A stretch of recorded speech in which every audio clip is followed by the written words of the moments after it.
Hey, good afternoon, everyone. My name is John Mayer. I'm a port pilot here with the Port of Los Angeles, and we're here to talk a little bit about what a port pilot is and what they do, and just to give you kind of a brief insight. So, as many of you know, you go into your supermarkets, you go into your stores, you see electronics, you see goods, you see these things on the shelf, and surprisingly, they're actually not all here made in the US. So what we do is they get loaded on like ships like this in the background in a containerized cargo from Asia and from Europe, and they get traded. We sell things here and make things here, and vice versa. So this is what it looks like. This is a container ship. That's a container crane above it. A lot of these goods come in the form of containerized cargo. It gets put on the dock and then filtered off to the rail or local trucking companies. So how the ship gets from Asia to here, there's a little bit of transit involved, and so that's where we come in. So these ships load in foreign countries, and then they cross the Atlantic or the Pacific, via Panama Canal. They come from all over the world from different routes. They get within a couple miles of the Port of Los Angeles, and that's where we come into play. These ships were designed to cross the ocean in a very efficient way, but they're not really designed well to make sharp turns and slow down quickly to get it into these small areas of the port. So that's where we come in. We're local knowledge experts.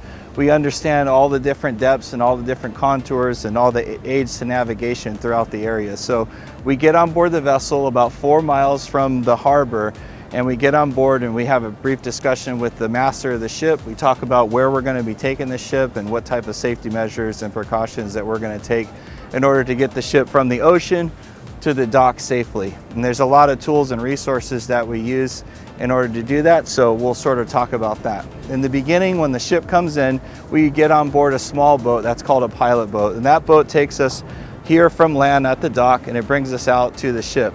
In order to protect ourselves from falling in, we have these resources that we bring with us. These are called float coats. They have highly retro-reflective tape on them, so that if we do fall in the water and the lights hit us, they'll shine nice and bright. And they have light beacons that'll go off.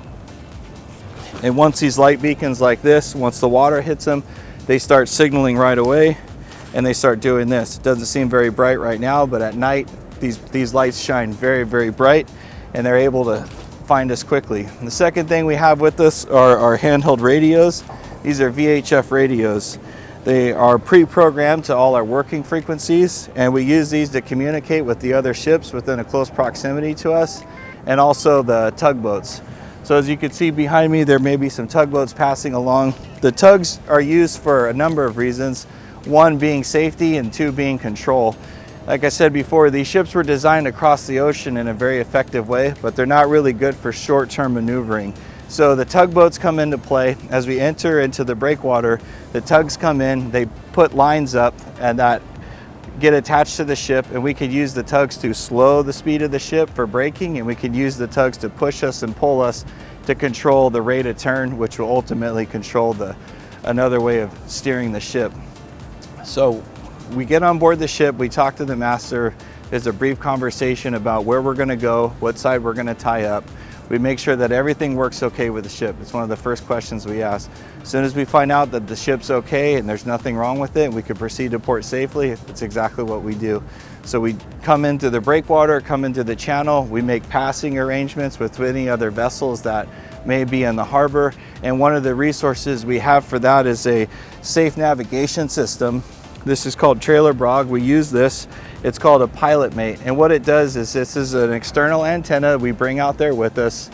It turns on, it works with the electronics that are already on the ship. And the reason why these are so handy is because in the event that there's something wrong with the ship, these electronic devices work standalone, meaning we will still be able to safely navigate, and we'll still be able to see the vessels in the other area and what their speeds are. Because unlike a normal situation like an airplane, they have air traffic control that sort of tells the airplanes what to do and what speeds to go at and what altitudes to be. We really don't have the traffic separation, control like they do. We make those determinations. We talk to the other pilots and we talk to the other vessels, and we work out how we're going to safely meet and how we're going to safely transit through the channels so that there's no issues. So these iPads that we have are a great tool, a great resource. It gives us all the navigation information that we need. It gives us our speed, it gives us our rate of turn. It tells us, you know, where we'll meet other vessels within a close proximity, and it's a very useful tool for a pilot. You could get a lot of information from it really quickly, and then you could set it back down and just focus on what you're doing around you. You're giving the helmsman orders, he's steering the ship just like you would steer your car. So you're able to multitask, have a great deal of information just a swipe away, and also maintain safe navigation of the vessel. You got a couple guys on board or girls that are on the ship with you that help you out. They're called the bridge team. You form a bond with that bridge team, and it's called bridge resource management.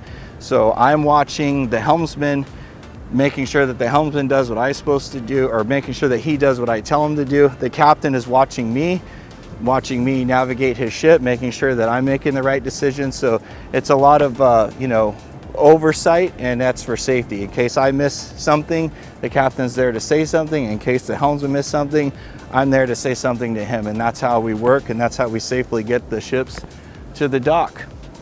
If you have any questions or any comments, or if you guys want to reach out, the information will be at the bottom of the link. Please don't hesitate. You guys have a safe day.